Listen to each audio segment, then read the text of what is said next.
இன்றைக்கி அதிகாலையில் கபாலீஸ்வரர் கோயிலுடைய 3ஆம் நாள் திருவிழாங்க. பங்குனி உத்திர விழா. உற்சவர்கள் வலம் பெற அது மயிலாப்பூர் வீதி எங்கும் மக்கள் கூட்டம் அலைமோதுச்சுங்க. இயல்பாக தாங்க எனக்கு இந்த காட்சியை பதிவு பண்ணுறதுக்கான வாய்ப்பு கிடைச்சது. ரொம்ப மகிழ்ச்சியாக இருந்தது. நல்ல கூட்டங்க. மக்கள் கூட்டம் எப்படி சொல்கிறதுன்னா, அதாவது கடுமையான வெயிலாக இருந்தால் கூட அந்த பக்தருடைய கூட்டம் குறையவே இல்லைங்க, கூடிகிட்டே தான் இருந்தது. அங்கங்கே நீர்மோர்லாம் கொடுத்தாங்க. அதுக்கப்புறம் பார்த்திங்கன்னா பால் கொடுத்தாங்க, ரோஸ் மில்க்கு. இது மாதிரி முடிந்த வரைக்கும் சிவபக்தர்கள் எல்லாருடைய தாகத்தையும் தணிச்சிக்கிட்டு தாங்க இருந்தாங்க. ரொம்ப அற்புதமாக இருந்தது கூட்டம். அப்புறம் பார்த்திங்கன்னா அங்கங்கே சிறு சிறு வியாபாரிகள் வியாபாரம் பண்ணிகிட்டு இருந்தாங்க. ரொம்ப மகிழ்ச்சியாக இருந்ததுங்க. ஏதோ ஒரு வகையில் ஒரு திருவிழா அப்படின்றது ஒரு 4 பேருக்கு ஒரு வியாபாரம் பண்ணுறதுக்கான ஒரு வாய்ப்பும் கிடைக்கிது. அவங்களுடைய பசியாற்றத்திலும் நடக்குதுங்க. இறை பேராற்றல் அப்படின்ற ஒரு வார்த்தைக்குள்ளே நம்ம முடிக்க முடியாதுங்க. ஏன்னா இது தொடர்ந்து இயங்கிக்கிட்டே இருக்குது.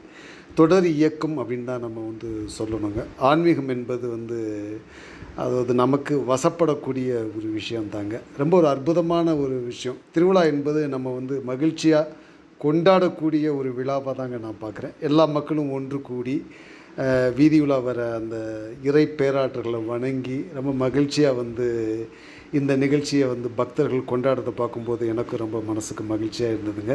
ஏதோ ஒரு வகையில் மக்களை ஒன்றிணைக்குது இல்லைங்களா, அது ரொம்ப மகிழ்ச்சியான விஷயம். நமக்கு மேலே ஒரு சக்தி இருக்குன்றதாங்க நம்ம வாழ்க்கையில் நம்பிக்கையோடு நம்மளை இயக்க வைக்குதுங்க.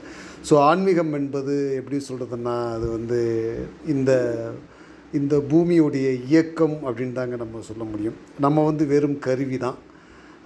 ரொம்ப ரொம்ப ரொம்ப மகிழ்ச்சியாக இருந்தது. இந்த காட்சிகளை எனக்கு பார்க்கக்கூடிய வாய்ப்பு கிடைச்சதுக்கு ரொம்ப மகிழ்ச்சி. ஸோ சிவன் அருளால் எனக்கு இந்த 3ஆம் நாள் காட்சி தொடர்ந்து நம்ம லைட்ஸ் ஆன் யூடியூப் சேனலில் 2 நாள் இந்த ஊர்வலத்தை நான் பதிவு பண்ணேன். இன்றைக்கி எனக்கு சிவனுடைய ஆற்றலால், பேராற்றலால், கருணையால் எனக்கு இந்த வாய்ப்பு கிடைச்சதுங்க. நான் பார்த்த இந்த காட்சியை நம்ம லைட்ஸ் ஆன் யூடியூப் சேனல் நேர்களும் பார்க்கின்ற ஆவலோடு தான் நீங்கள் ஆவலோடு இருப்பீங்க. அதனால தான் நானும் ஆவலோடு இந்த காட்சியை பதிவு பண்ணி உங்களுடைய பார்வைக்கு இதை கொண்டு வரதில் எனக்கு ரொம்ப மகிழ்ச்சியாக இருக்குங்க. எத்தனையோ பேர் வெளியூரில் இருந்துலாம் இந்த காட்சியை பார்க்குறாங்க. அது இந்த திருவிழாவை பார்க்கக்கூடிய வாய்ப்பு எல்லாருக்குமே கிடைக்காது.